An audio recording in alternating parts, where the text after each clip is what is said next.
नमस्कार, मैं टीवी 9 भारतवर्ष से कुमार विक्रांत सिंह। आज बात करते हैं इंडिया गठबंधन की। हिंदुस्तान की सियासत में 2024 में इंडिया गठबंधन ने प्रधानमंत्री मोदी और बीजेपी को ऐसी टक्कर दी कि बीजेपी जो 400 पार का दावा कर रही थी वो 240 पर अकेले आकर टिक गई और इंडिया गठबंधन ने 234 सीटें हासिल कर ली। कहा तो ये जाने लगा कि अगर नीतीश कुमार साथ रहते और वो इंडिया गठबंधन छोड़कर एनडीए का हिस्सा नहीं बनते तो शायद कहीं ऐसा ना होता कि प्रधानमंत्री मोदी प्रधानमंत्री न बन पाते और सरकार एनडीए की शायद ना बन पाती। क्या पता कि इंडिया गठबंधन सरकार बनाने में कामयाब हो जाता। तो उस मजबूती पर दिख रहा है इंडिया गठबंधन 2025 आते आते ऐसा लग रहा है कि आईसीयू में आ गया। अगर शुरुआत से देखें तो आप जम्मू कश्मीर से शुरू करते हैं। जम्मू कश्मीर में उमर अब्दुल्ला और कांग्रेस ने साथ में चुनाव लड़ा, लेकिन उमर अब्दुल्ला की सरकार में कांग्रेस शामिल नहीं हुई। उमर अब्दुल्ला एसआईआर का मुद्दा हो या और भी कई मुद्दों पर कांग्रेस से अलग स्टैंड लेते आए हैं। कई बार कांग्रेस को नसीहत देते आए हैं। दोनों के रिश्ते बेहतर नहीं हैं। अभी हाल में तमाम ऐसे मुद्दे जो मांग थी कांग्रेस की कि ये सरकार करे और सरकार जम्मू कश्मीर की नहीं कर रही थी, उसको लेकर उमर अब्दुल्ला का पुतला तक कांग्रेस ने फूंक दिया। तो वहाँ पर भी रिश्ते खराब होते दिख रहे हैं।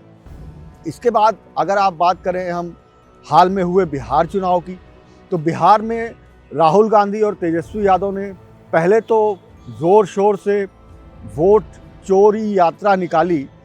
17 से 20 दिन के बीच की ये यात्रा थी। दोनों साथ साथ रहे नेता, लेकिन जब नतीजे आए तो वो बड़ा परेशान करने वाले थे, कांग्रेस के लिए भी, आरजेडी के लिए भी और महागठबंधन के लिए भी, पूरे इंडिया गठबंधन के लिए भी।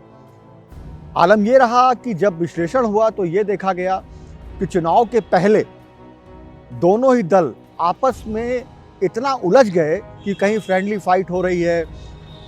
वोट अधिकार यात्रा या वोट चोरी यात्रा जो रही, उसके बाद तकरीबन 1.5 महीने तक राहुल गांधी प्रचार करने बिहार नहीं गए।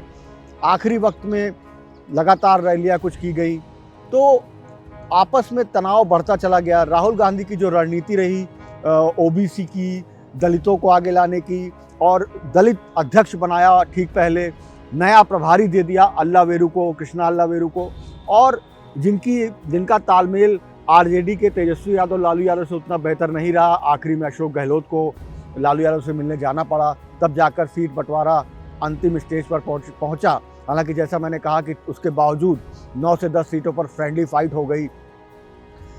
उप मुख्यमंत्री की पहले से घोषणा करनी पड़ गई मुकेश सहनी को लेकर के। तो तमाम ऐसे मुद्दे रहे कि जो आपस में दुराव पैदा हो गया। और अब हाल में कांग्रेस के नेता कहने लग गए हैं कि हमको आरजेडी के साथ जाने में फ़ायदा नहीं होता है, हमको अकेले जाना चाहिए। आरजेडी से आवाज़ें आ रही हैं, पिछली बार भी आई थी, कि कांग्रेस एक कमज़ोर कड़ी साबित होती है, उसकी वजह से हमारी सरकार नहीं बन पाती है। तो वहाँ पर भी समस्या खड़ी हो गई। अब इसके बाद अगर आप चलें हरियाणा में, तो वहाँ पर आम आदमी पार्टी के साथ तालमेल होते होते नहीं हो पाया। कांग्रेस को लग रहा था, खासकर भूपिंदर हुड्डा को, कि ये अकेले दम पर चुनाव जीतने का समय है, ऐसे में हम आम आदमी पार्टी के साथ तालमेल क्यों करें। कुछ सीटें, 4 से 5 सीटों को लेकर भी बात नहीं बन पाई। हालांकि ये भी कहा जाता है कि कुछ 1-2 स्पेसिफिक सीटें थी जो कांग्रेस नहीं देना चाह रही थी और आम आदमी पार्टी उस पर अड़ गई। फाइनली दोनों के बीच तालमेल नहीं हो पाया। और जो कि सर्वे में अगर आप देख लें या सभी की जो भविष्यवाणियाँ देख लें, जो सर्वेज हैं या जो पॉलिटिकल पंडित हैं, सभी ये मान के चल रहे थे कि हरियाणा में तो कांग्रेस सरकार बना ही लेगी। लेकिन वहाँ भी सरकार कांग्रेस नहीं बना पाई और आम आदमी पार्टी से दुराव हो गया। और दिल्ली में उसके पहले ही आम आदमी पार्टी ने कह दिया कि अब हम इंडिया गठबंधन से अलग होते हैं, क्योंकि हरियाणा में आपने हमसे तालमेल नहीं किया। ऐसे में कांग्रेस यहाँ पर पूरी ताकत के साथ लड़ गई। उसको लगा ये वक्त है अपना जो जनाधार है दिल्ली में वापस लाने का। आखिर 15 साल तक शीला दीक्षित ने यहाँ पर कांग्रेस की मुख्यमंत्री के तौर पर राज किया। लेकिन नतीजा ये हुआ कि आम आदमी पार्टी भी हार गई और कई जगह देखा गया कि जहाँ जहाँ आम आदमी पार्टी के महत्वपूर्ण प्रत्याशी हारे, उससे ज़्यादा वोट जो हार का अंतर था वो कांग्रेस के उम्मीदवार ले गए। यानी कांग्रेस खुद वजह बन गई अपनी पुरानी इंडिया गठबंधन की एक साथी आम आदमी पार्टी की हार की वजह की और बीजेपी की सरकार दिल्ली में भी बन गई। और महाराष्ट्र की बात करें तो वहाँ पर तो लोकसभा चुनाव के बाद महागठबंधन कह लें या महाविकास आघाड़ी जो इंडिया ब्लॉक है उसको लगा था कि अब तो हमारी सरकार बनना तय है। लोकसभा के आंकड़ों के लिहाज से देखें तो बहुमत का आंकड़ा यानी लोकसभा की जो सीटें हैं उसको अगर विधानसभा की सीटों में कन्वर्ट करें तो बहुमत का आंकड़ा महाविकास आघाड़ी यानी इंडिया गठबंधन के पास था। लेकिन जब चुनाव हुए तो एकदम ऐसा लगा कि महाविकास आघाड़ी इंडिया गठबंधन साफ हो गया। और अभी बीएमसी के चुनाव हो रहे हैं या उसके पहले जो महापालिका के नगर पालिका के चुनाव हुए, पंचायत के चुनाव हुए, इन चुनावों में महाराष्ट्र में तीनों दलों में इतना विवाद पैदा हो गया कि कहीं कोई किसी के साथ है, कहीं नहीं है, कहीं आमने सामने लड़ रहे हैं, तो कहीं पर कोई तालमेल दिखाई नहीं पड़ रहा है। एक दूसरे के खिलाफ उद्धव ठाकरे की शिवसेना और कांग्रेस के राज्य के नेता बयानबाजी करते भी नजर आ रहे हैं। तो वहाँ पर भी इंडिया गठबंधन की स्थिति काफ़ी ख़राब हो गई है। इसके बाद हम आपको लेकर चलते हैं झारखंड।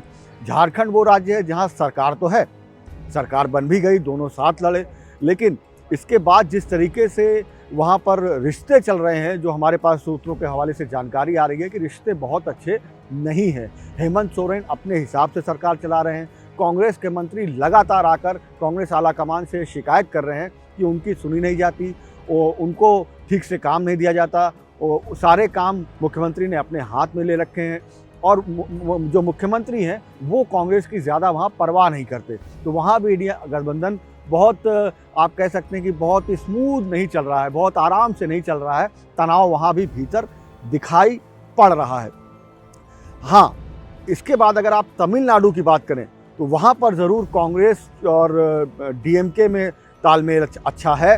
तो उसकी वजह एक बड़ी ये है कि कांग्रेस वहाँ पर बहुत छोटी पार्टी है और डीएमके वहाँ पर बड़ी पार्टी है। और कांग्रेस भले ही कुछ विधायक जीतती हो, लेकिन उसका मेन कोशिश रहती है कि 9 से 10 लोकसभा की सीटें वो लड़े और वो जीत जाती है। तो वहाँ पर राज्य की सरकार में वो शामिल होती नहीं है।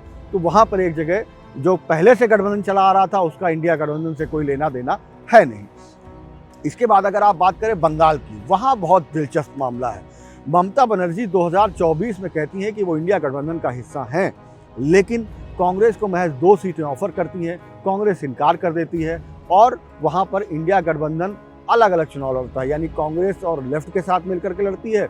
ममता बनर्जी की तृणमूल कांग्रेस अलग लड़ती है। और हाल में अभी अभिषेक बनर्जी ने साफ तौर पर कह दिया कि हमें वहाँ कांग्रेस की ज़रूरत नहीं है, हम वहाँ अकेले चुनाव लड़ेंगे, आखिरी फैसला ममता बनर्जी लेंगी।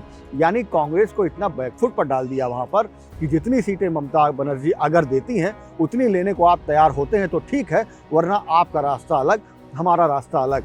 और इसी में एक और दिलचस्प पेंच आता है, वो आता है लेफ्ट का।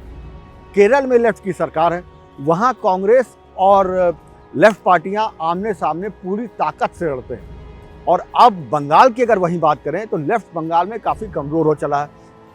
अधीर रंजन चौधरी जो ममता बनर्जी के धुर विरोधी माने जाते हैं, वो लगातार इस बात के पक्षधर रहे हैं कि हमको ममता के साथ नहीं लेफ्ट के साथ तालमेल करना चाहिए।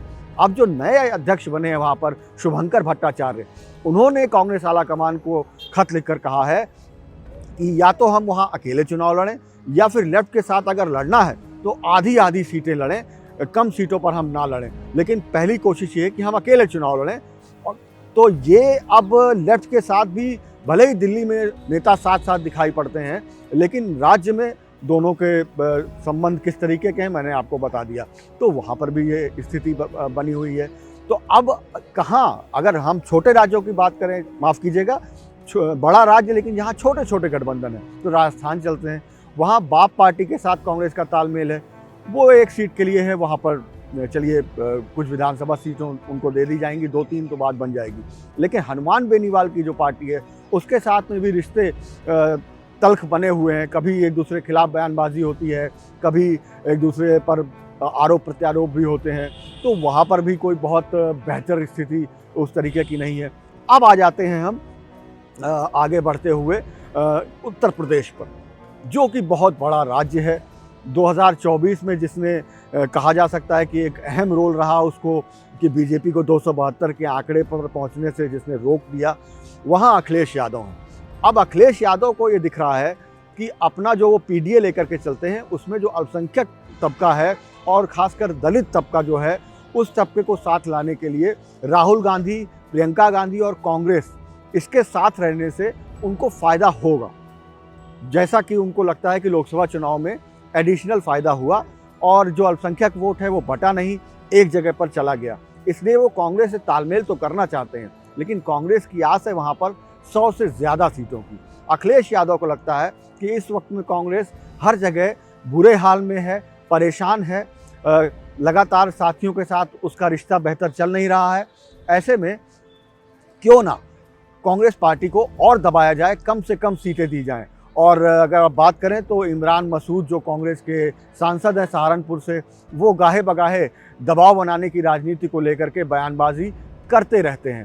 तो ये जो इंडिया गठबंधन जो इतने धूमधाम से बना था, 2024 में जो रिजल्ट देने के करीब पहुंच गया था, बीजेपी 240, इंडिया गठबंधन 234 पर आ गया था, वो आहिस्ता आहिस्ता आहिस्ता 2025 खत्म होते होते ऐसा लग रहा है जैसे बिल्कुल बिखर गया है। तो अब नए साल में खासकर कांग्रेस के राहुल गांधी, मल्लिकार्जुन खड़गे के सामने चुनौती होगी कि कैसे वो इंडिया गठबंधन के दलों को एक बार फिर एकजुट करे और एनडीए से, खासकर बीजेपी से मुकाबले के लिए तैयार करे। वरना फिर या तो कांग्रेस ये तय कर ले कि उसको अकेले दम पर बीजेपी से मुकाबला करना है और वो अकेले दम पर चुनाव लड़ेगी, या फिर बीजेपी की बड़ी ताकत, एनडीए की बड़ी ताकत से मुकाबले के लिए इंडिया गठबंधन ने जो 2024 में जोर दिखाया, उस जोर को दोबारा लगाने के लिए, दोबारा उस जोर से लड़ाई लड़ने के लिए उसको एक बार फिर सबको साधना होगा, कुछ झुकना होगा, कुछ झुकाना होगा। बड़े दल के नाते और जिस तरीके से लगातार राज्यों में कांग्रेस चुनाव हारी है, उसके नाते उसको झुकना भी सीखना होगा। पुष्पा का वो डायलॉग नहीं चलेगा कि झुकेगा नहीं, झुकना तो होगा, अगर इंडिया गठबंधन को दोबारा से कांग्रेस उसी तरह से मजबूत करना चाहती है।